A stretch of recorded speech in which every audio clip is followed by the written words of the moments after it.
and welcome to a brand new edition of Inside Out on the Road, a show where we focus on individual stocks. With in-depth analysis, we deep dive into financials and also tell you about the key risks and triggers going forward. Well, let's not waste any time and get straight to the first stock of the day. My colleague Sonal gets us his very special deep dive on Route Mobile.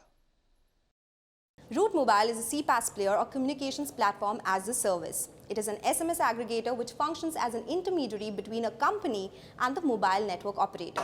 It provides input interfaces to its customers to send messages, collects those messages and sends them to operators for delivery. Well, the sources of revenue are messaging services, call center services and a whole host of software as a service as well. A major corporate event also took place last year when Proximus Group acquired 57.56% stake in Route Mobile. This was via 5,900 crores of cash at 1,626.4 rupees per share. From 1,400 crore revenues in FY19, it has risen to 3,600 crore in FY23 and 9 months it's tracking 3,006 crores. Margins have been around 12.5%, barring FY22 when it was at 10.5%. Profit also has increased from 130 crores to 333 crores in FY23 and in 9 months it is at 279 crores. Growth triggers going forward are growing digitization trends and value accretive acquisitions. Risks would be more competition, client concentration and if at all there's a failure to maintain or enter long-term contracts, which the management says is not a cause of worry. But to break down the business for you and to demystify some of these words as well, we'll go and speak to the management and understand more about Route Mobile.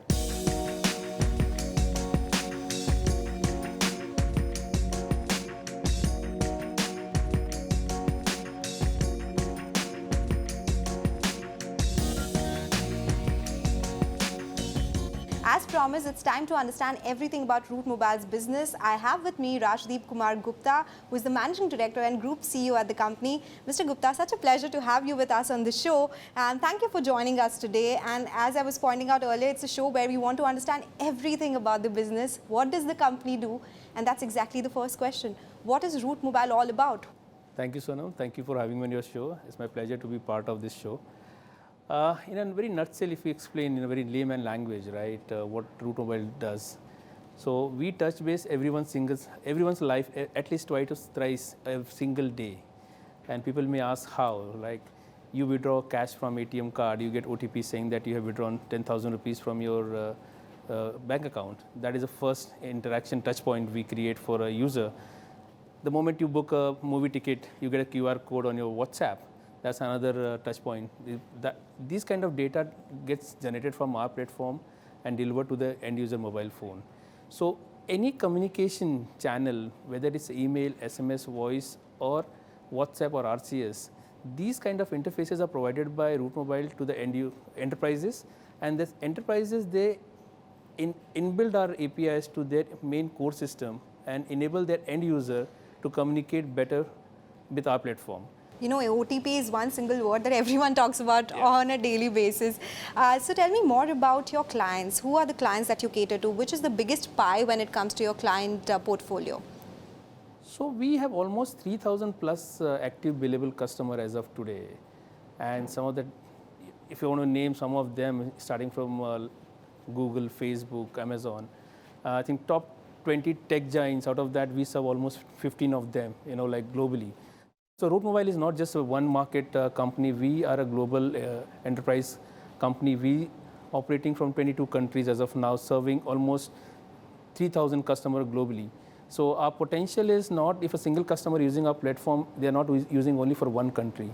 We enable the same customer for multiple countries. And I think that one of the USP what Route Mobile has is like providing a connectivity to enterprises, not for one country, but for multiple countries.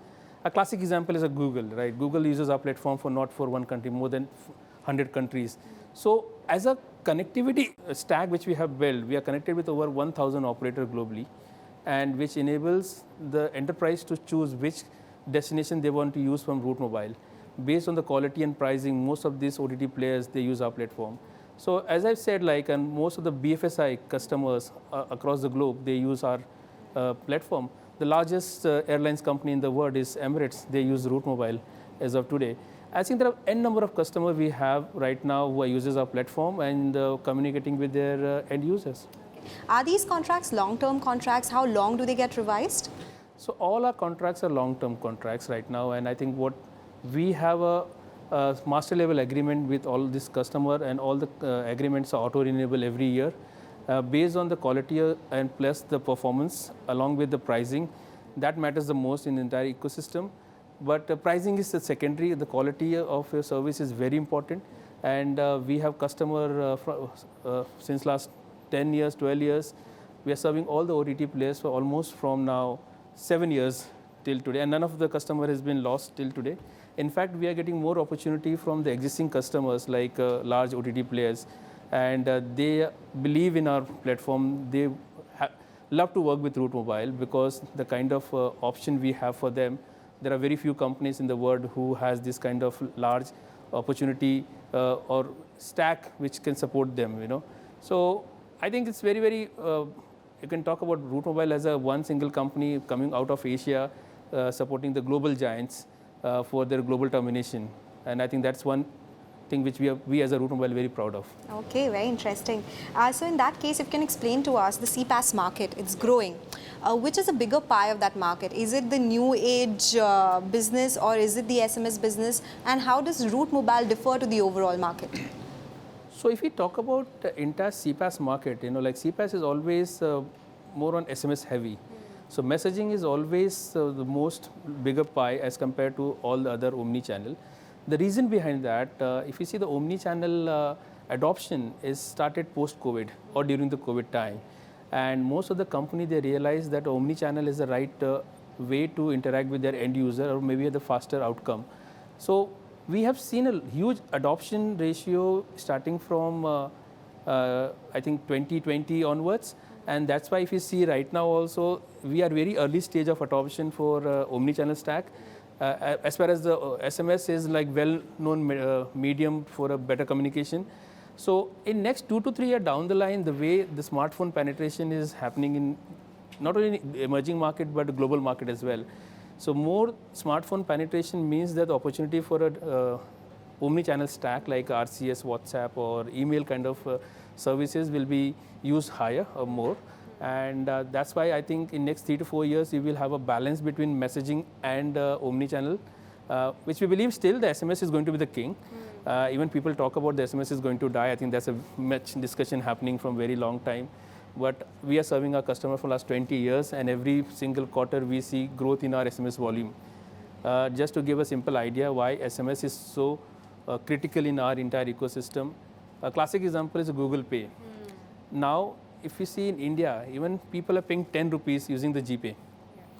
The moment you pay 10 rupees using GPay, you will get one SMS alert, right? So that is a kind of opportunity people, we believe that is going to be there in the next 2 to 3 years down the line. When adoption of this kind of app going to increase, indirect benefit will be the company like Root Mobile.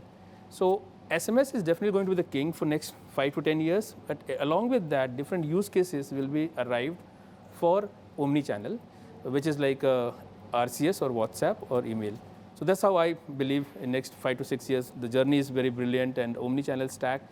If you say comparison between messaging and omni-channel, right now is 70-30, which we believe in next 3 to 4 years down the line is going to 50-50. Oh, very interesting, 50-50. Would the margins change in that case? Would OTT be, or omni-channel be higher margin business? Yeah, indeed, because I think if you talk about email margin is about 70%, right? If you talk about margin in RCS or WhatsApp, it's over 30-35%. So I think SMS is still between 20-25% range. Keeping that in mind, we believe if you combine the entire offering together, your overall margin will be increased in next 3 to 4 years down the line. Would you have any idea on how much would you increase that by? So I think we're very optimistic about our thought process that anything between 30-35% as an overall combined offering of Root Mobile, which talks about omni-channel and messaging combined. This is exactly what we believe. So anywhere between 30-35% is what we want to. This is the EBITDA margin you're talking about? I'm No, talking right? about Gross margin. Yeah. Our EBITDA margin target is very well defined. I know. I just want to make sure this is not EBITDA margin. We are very clear on our EBITDA margin target, which is between 12 and 15% is what we are working right now. With all this kind of addition, which we are right now working on the product side, will help us to increase our EBIT margin. in coming year down the line. Okay, and that is something that the investors would like for sure, the $1 billion revenue target as well that you've put in place. You know, I wanted to understand what is the difference between international long distance and national long distance when it comes to A2P messages, which is a bigger margin product or a higher revenue product for you? So if you talk about the ILDO business, it's like any message which originates from international servers and get terminated to Indian consumer, Indian users, that is called as a ILDO business, right? So Amazon, all servers are outside India. All the messages are originating from international server and terminating to Indian user. That is ILD business. NLD is more like your domestic transaction, like bank OTP or credit card alert is all domestic NLD business. So if you talk about the difference between NLD and ILD, see if NLD is 10 paisa, now ILDO is almost 4.5 rupees or 4 rupees. So that is a vast difference we have seen in these two pricing. An operator also has a huge amount of revenue opportunity coming from ILD business. And as per the TRI guideline, any messages which is originating from outside has to come through ILDO. So it is a very stringent policy defined by TRI to make sure these data or this kind of companies, whether it's Google or Amazon or Facebook, if they're originating those messages from outside India, they have to follow the norms of ILDO. So NLD is definitely large in terms of volume, but lower in pricing. ILD provides huge amount of opportunity for operators and company like us to generate that high revenue and high margin gain. Okay, that comes at a high pricing, so definitely. High pricing, yes. Who would your peers be in India or globally? I think it's a very good question. I've been asked this question multiple times last so many years, and during my IPO also. I really don't want to name few of them, but definitely there are many companies based out of India. We are not, first of all, we are not a local Indian company. Correct. We are a global CPaaS player. When I say global CPaaS player, we are very clear in terms of our vision, what we have built, connected with over 1,000 operators in last 20 years, which means that any customer coming to our platform has the opportunity to terminate messages globally. There are hardly any company in India who has this kind of scale or who has this kind of a connectivity and partnership with operators. And that's why we always believe that there is no competition in India for Route Mobile. And if you really want to compare our peers, we do have someone like Twilio, Sinch, Infobip or MessageBird outside India. Yeah, if in a domestic market, yes, there are few companies, we compete with them. Not few, like many, but there are some large companies we compete with them. But we compete with them only on a domestic business. So if there is anything which is international, it always comparison between international companies and Route Mobile. Okay, very interesting. But I do have a lot more questions, but you have to change the floors. I need to see the remainder of your office as well. So let's go. Come.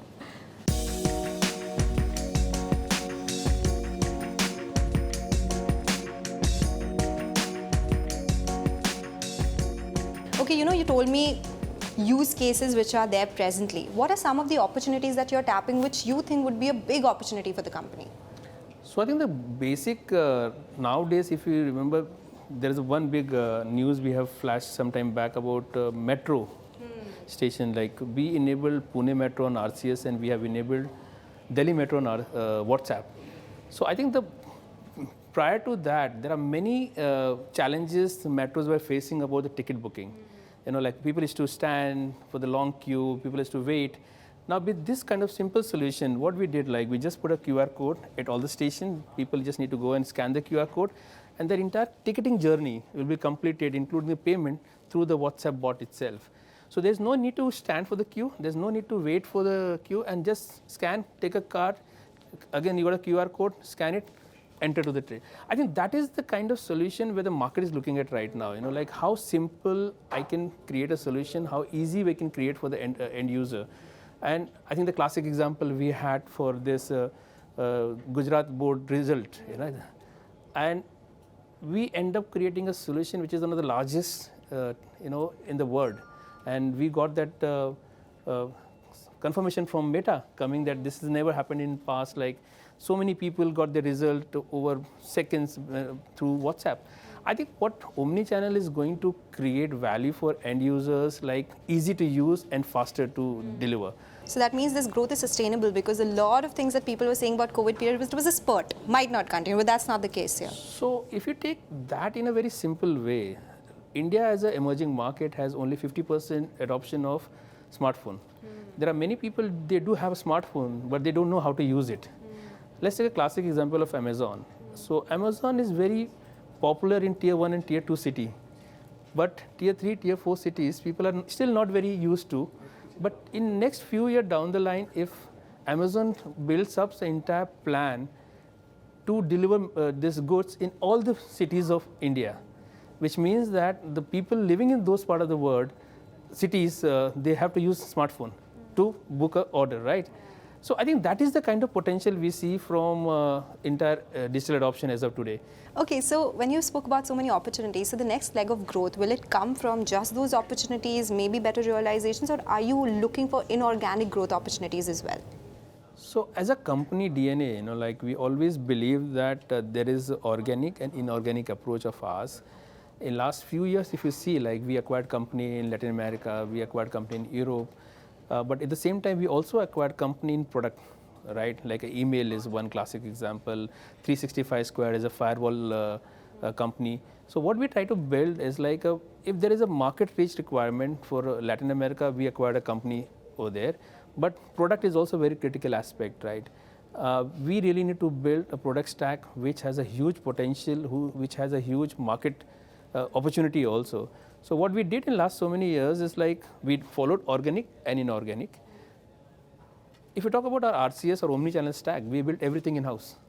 Okay, and we believe that we don't want to buy any company for that. We just got the right team in place, and at the right point of time, we built the entire solution, and we have seen a huge amount of growth coming from our omni-channel stack right now. In future, I'm still going to believe the same thing. I will do organic and inorganic as well.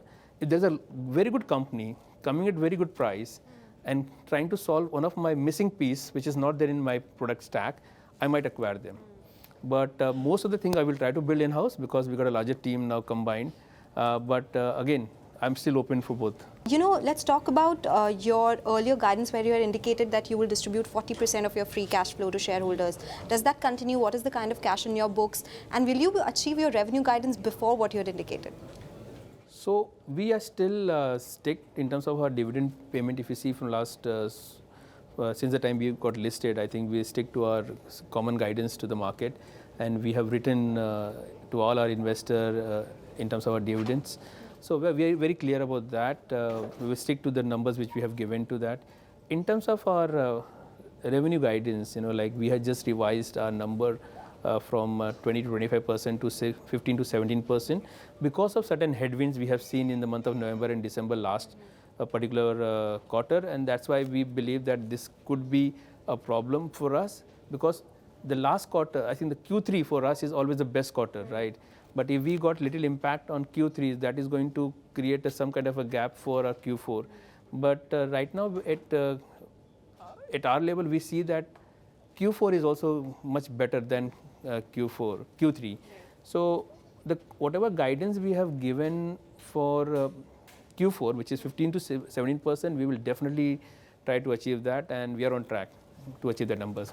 Okay, all right.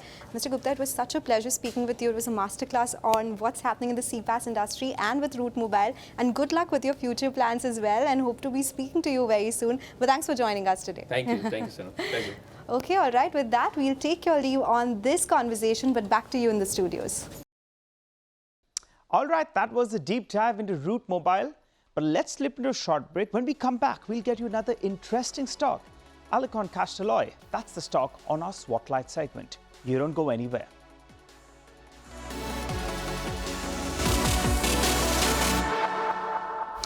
Welcome back. You're tuned into Inside Out. Well, the stock on our Swotlight segment today is Alicon Castalloy. Well, the company is one of the leading integrated manufacturers of aluminium casting in India. They amalgamate the best of European engineering, Japanese quality, and Indian ingenuity and frugality to serve a diversified customer base across sectors such as autos, infrastructure, aerospace, and defense. The company offers end-to-end solutions spanning the entire spectrum of aluminium casting needed across multiple user industries and enjoys global presence across facilities in India as well as in Europe. Well, they have a diversified base and no single customer contributes more than 15% of a turnover and are also present across markets and industries. Now, that provides a natural hedge. The financial performance has been improving as well, and in the past quarter, they delivered the highest ever quarterly revenues with margins improving. Well, the margin improvement has been aided by focus on value engineering, refined product mix, and cost optimization efforts, and would have been closer to around 14% if adjusted for a non-cash charge on account of ESOP scheme. Well, bulk of the revenues are from the auto space, and India contributes to around 72% of the entire revenue mix. Well, they have strategically reduced their contribution coming in from the two-wheeler segment, whose contribution is now down to around 42%, as they've increased their focus on four-wheelers, EVs, as well as exports. Now, there is clear validation of them moving up the value chain, as they have started supplying a complex part to Toyota, which is the hybrid cylinder head. And the management says that this is the first time in the history of Toyota that they have outsourced the cylinder head. Remember, Toyota's quality is one of the most stringent in the auto industry. Well, in the past quarter, they have also commenced the initial product supplies of the e-axle housing, that's to JLR. Well, during the past quarter, Alicon booked orders aggregating around 680 crores. And with this, their total new order booking has reached around 9,000 crores, which is executable over the next 6 years. Well, EVs contribute a third of the total order booked, and exports will contribute to a higher proportion of revenues, as it's now half of its order booking. Well, in terms of guidance, they aim to achieve revenues of around 2,200 crores. That translates into a CAGR of around 16% growth over the next 3 years, and the company has been focusing on reducing its low-margin businesses and increasing profitability. And they have guided for margins of around 14%, with ROCE around 20%. Well, let's wind this down with the shareholding pattern. As you can see, the promoter entity, well, they are the largest holder in the company. You have a Japanese company that holds close to around 14% stake in the company, and some marquee funds as well hold the remaining stake. In terms of valuations, they have some cushion because in comparison to its peers on a forward basis, well, Alicon trades at a bit of a discount in comparison to its peer set. Well, with that, it's a wrap on this edition of Inside Out. Thanks a lot for watching. You do keep writing to us. We'll try to feature some of the companies that you want to understand on the show. Thanks a lot for watching.